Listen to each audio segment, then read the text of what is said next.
So in today's video, let's talk about a $400 full-frame camera that can fit inside my pocket. So hi everyone, this is Jiggy, a portrait and wedding photographer from the Philippines, and welcome to the channel. So before anything else, if you guys haven't subscribed to the channel and would want to learn more about off-camera flash photography, then this channel is for you. So you might want to consider subscribing, and while you're at it, click that notification bell so that you get notified every time I upload a new video. And if you want to see some of my images, you can always find me on Instagram. It's at Jiggy Alejandrino. So welcome once again to my small home studio. And for you guys who are not familiar with the channel, this is a relatively small shooting area of 2 meters wide and about 3.5 meters deep. However, today I decided to push it a little bit more here, but we will not be using the space. So technically we will be shooting in an area that's only 2 meters wide and about 3 meters deep. But to be honest, that's not really the topic of today's video. Today's video is this. This is the original Sony A7R, a 36 megapixel full-frame camera from Sony that came out in 2013. Actually, this is the camera that got me into the Sony ecosystem. I purchased this one about 10 years ago, and I wanted to see if this is still a viable option for those photographers who want to buy their first full-frame camera and at a budget. As I said earlier, this is approximately $400 in the second-hand market. All you have to do is really look for a very good copy or a very good one that's similar to this one. I really take care of my camera. But yeah, so with this particular camera, I know there are some things that Sony has improved already greatly actually, but it came with a price and basically a bigger camera. But I fell in love with this camera initially because of how small it is. You can see it is really tiny compared to the newer Sony systems now. However, there are a few things that how I wish I had in this small camera that I have in my bigger camera, but then that is really the trade-off. Number one is that I have a tiny battery. So I used to bring around 20 of these things whenever I would be shooting weddings. And it doesn't have in-body stabilization. But with a camera this light, I never really had an issue with regards to holding it steady while I was shooting. Now, what are the great things about this camera? Again, it is still a full-frame camera with a 36 megapixel sensor. And since this is the A7R version, it doesn't have the AA filter. Therefore, you get better image quality, you get sharper images. Now, the dynamic range with Sony, even though it was 10 years ago, is still fantastic. And to be honest, I think the best way to demonstrate on how powerful this camera still is for the price is that we actually shoot with it. So with that, I think I'd like to call in my wife, Coco, who will help me demonstrate if this camera is still a viable alternative for you guys in this 2023. So come on in, babe. Hi, babe. All right, it's been a while since we've shot.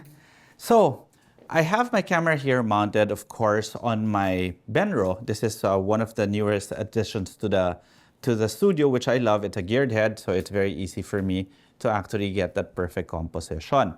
Now, you guys might be wondering what this light setup is. Now, if you want to know in detail on what this one or how this one was actually set up with all the settings, feel free, again, to subscribe to the channel because I will be uploading a very, very detailed video after this one explaining this entire light setup. But of course, this particular video is about this one. This is the Sony A7R. But just to give you a brief overview, I have a speed light right here, and it is being triggered using this one, the Photix Odin. Now, unfortunately, the newer Sony flash units won't work with this one, the newer Sony triggers actually. That's why I had to go back to my old manual triggers. Actually, not manual, but this one will work with TTL2, I remember, because that was one of the selling points when I got this camera. So I have my settings now at, let me see, 1/160 because that's the flash sync speed of this trigger and this flash. I'm at 7.1 at ISO 100, which basically I will show takes out all existing ambient light. But I have to turn off live view. There we go, live view effects, we'll turn it on. So that's basically what this exposure is getting, it's pitch black. So going back again, I'll turn it off and so that I can see what I'm shooting, right? And my flash is set at full power, again at f7.1. Now, the biggest difference with this particular camera as compared to the newer ones is that this one doesn't have IAF. But in 2013, this particular feature was already revolutionary. Look at that square box. It is face detect. And to be honest, focusing might not be as great as the older cameras. I'm sorry, babe, that I'm talking about the camera so much. Are you good? So it might not be as good as the newer cameras, but it is actually still good enough. So long as you know exactly what the camera is capable of doing, we can always just hide the weaknesses of this camera, in which case this one focusing isn't really that great. And you will hear it now the moment I take a shot. Babe, let's take one shot. Fantastic, but you hear, of course, the shutter is really different. It's very loud, it just slaps, so you have to hold on to it properly. But again, as a studio photographer, I have it on a tripod, it's not gonna be an issue. Now that particular shot, I think I forgot, I need to bring this one up to bring some light. And you can see my flash is in a weird way. Again, if you guys want to know the reason why I did that, subscribe to the channel because the next video will be about this one. All right? Okay, babe, fantastic. Oh, love it. Do you mind moving slightly towards your left? All right, and one more. Beautiful. Love it. Chin up. Actually, I think I'm going to put this foam board here, even though it's going to be seen because I'm going to crop it anyway. Beautiful. Love it. And one more. And as you can see, the focusing isn't that great, but it's not bad. It's 2013 technology, which is still, for me, amazing with the fact that it's still usable until now. Perfect sensor, 36 megapixel, so it's not too big, but it's not too small. You've got fantastic resolution.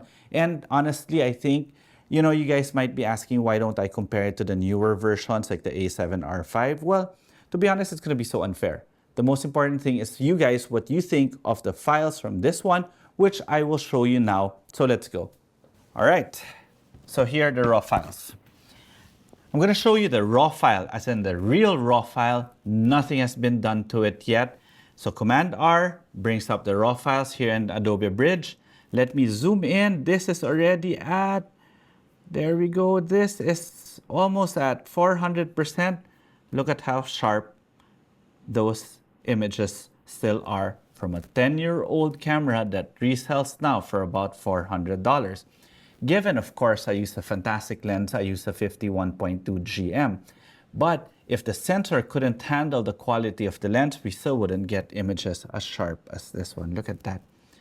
51.2 with a Sony A7 Mark I. Now, of course, colors. Let's also talk about the colors. There was a time when people were saying that the color science of Sony was a little bit off, and it was because of these first cameras. But honestly, I don't find any issues with the skin tone. I think it is still usable until now. Look at how well it handles basically all the edits that I want to do. If I want to do color correction like this, I can. Let's see how much dynamic range I can actually get from this thing. Let's just do maybe auto white balance, or you know what? I'll keep it a shot. I shot this one, by the way, at 5600 Kelvin. Maybe I'll just bring it back a little. There we go. All right, let's see how much highlights I can recover. Look at that. Not bad at all. Shadows. Bring it up. No issues whatsoever. Highlight. It is still really a fantastic camera for the price. So what do you guys think? Is it still good enough for today's standards? Personally, I think it would be perfect for those looking for an affordable full-frame camera and want to get into the Sony ecosystem. This might be a very, very good option for you. But of course, the lack of in-body stabilization, the slower focusing, I personally won't use this on the field, but I don't mind keeping it in my bag just in case one of my cameras break down and I need a spare camera. It's more than capable to do the job that I need it to do, okay?